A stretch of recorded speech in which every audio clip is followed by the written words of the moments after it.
ओम श्री परमात्मने नमः। यं संन्यासम् इति प्राहु योगं तमविद्धि पाण्डवः।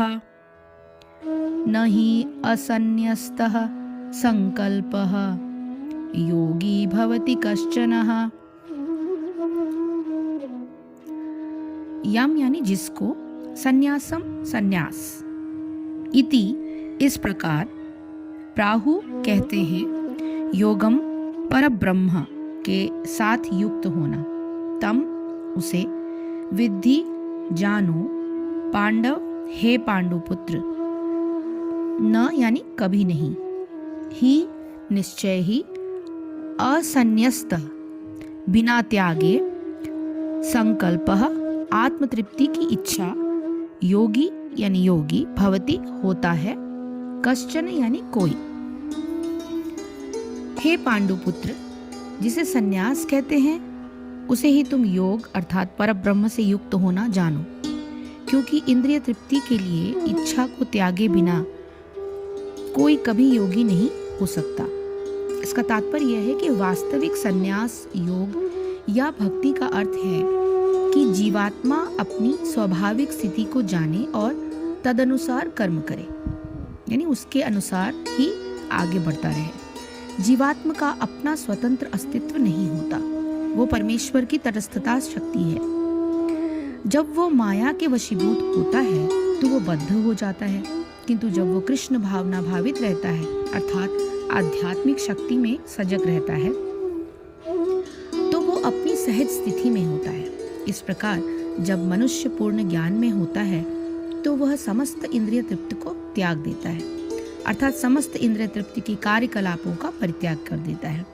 इसका अभ्यास योगी करते हैं जो इंद्रियों को भौतिक आसक्ति से रोकते हैं, किंतु कृष्ण भावना भावित व्यक्ति को तो ऐसी किसी भी वस्तु में अपनी इंद्रिय लगाने का अवसर ही नहीं मिलता जो कृष्ण के निमित्त न हो।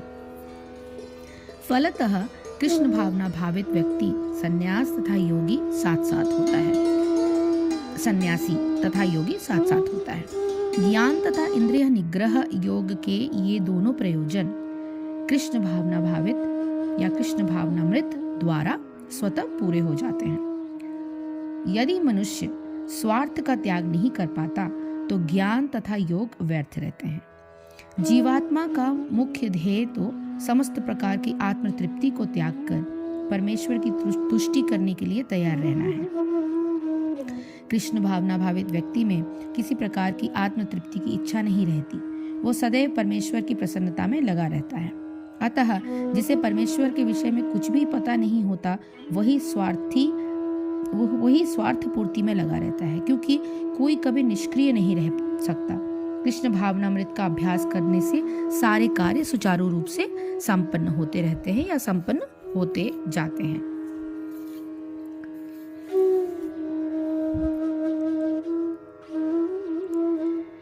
तो यहाँ पे श्री कृष्ण कहते हैं कि हे पांडव, जिसको सन्यास कहा जाता है उसी को तुम योग जानो, क्योंकि संकल्पों को त्यागे बिना कोई भी मनुष्य योगी नहीं हो सकता। योग और संकल्प के लिए संकल्प त्याग की अनिवार्यता क्या है ये बताते हुए भगवान थोड़ा सा और इसको मैं सरल शब्दों में एक्सप्लेन करने की कोशिश कर रही हूँ। इस श्लोक में पहली पंक्ति में ज्ञान योग की साधना से प्राप्त संन्यास और कर्म योग की साधना से प्राप्त योग की एकता का प्रतिपादन भगवान ने बलपूर्वक किया है। दोनों के लिए ही संकल्प त्याग को अनिवार्य सिद्धांत बताया है। संकल्प क्या है ये जानने के लिए यह समझना आवश्यक है कि मनुष्य के मन में हर समय कुछ न कुछ स्फुरना उठती रहती है, कोई इच्छा जागती रहती है और पुरानी स्मृतियां जागृत होकर कुछ पाने अथवा पाने के लिए कुछ करने की प्रेरणा करती रहती है। उसमें से किसी स्फूर्णा के प्रति प्रियता और किसी स्फूर्णा के प्रति अप्रियता उत्पन्न हो जाती है। प्रिय की प्राप्ति की इच्छा और अप्रिय की निवृत्ति की इच्छा को मन बलपूर्वक पकड़ लेता है। यही संकल्प का प्रारंभिक रूप है। इस श्लोक में भगवान बताते हैं कि इस तरह के प्रत्येक संकल्प का त्याग किए बिना कोई भी योगी नहीं हो सकता। जब तक हर संकल्प का त्याग नहीं हो जाता मनुष्य उस पूर्णा से सुख अथवा दुख प्राप्त करता रहता है। उस अवस्था में वो भोगी ही कहलाता है, योगी नहीं, क्योंकि उसकी इच्छा पूर्ति की जो लालसा है और जो उसकी आकांक्षा है वो समाप्त नहीं होती और वो उसको भोगी बनने की ही प्रेरणा देता है, योगी नहीं। जिस वस्तु अथवा परिस्थिति से संबंधित कोई संकल्प होता है उसमें मुख्यतः उसके प्रति सुख बुद्धि अथवा दुख बुद्धि होना ही दोष है। वास्तव में इसमें से कोई भी तत्व मनुष्य को सुखी अथवा दुखी नहीं कर सकता, क्योंकि ये सबका अनुभव है कि इनसे सुख की भावना होने के बाद भी मनुष्य दुखी होता है और दुख की भावना होने के बाद भी मनुष्य सुखी होता है। इस प्रकार सुख और दुख तो आने जाने वाले हैं। मनुष्य की चेतना केवल इनका अनुभव करने वाली है। उस अनुभव के आधार पर कर्तव्य पालन के लिए ही इनका उपयोग हो सकता है, किंतु इन्हें सुखी होने अथवा दुखी होने का आधार बनाना किसी भी प्रकार बुद्धिमानी नहीं अपितु मूर्खता ही है।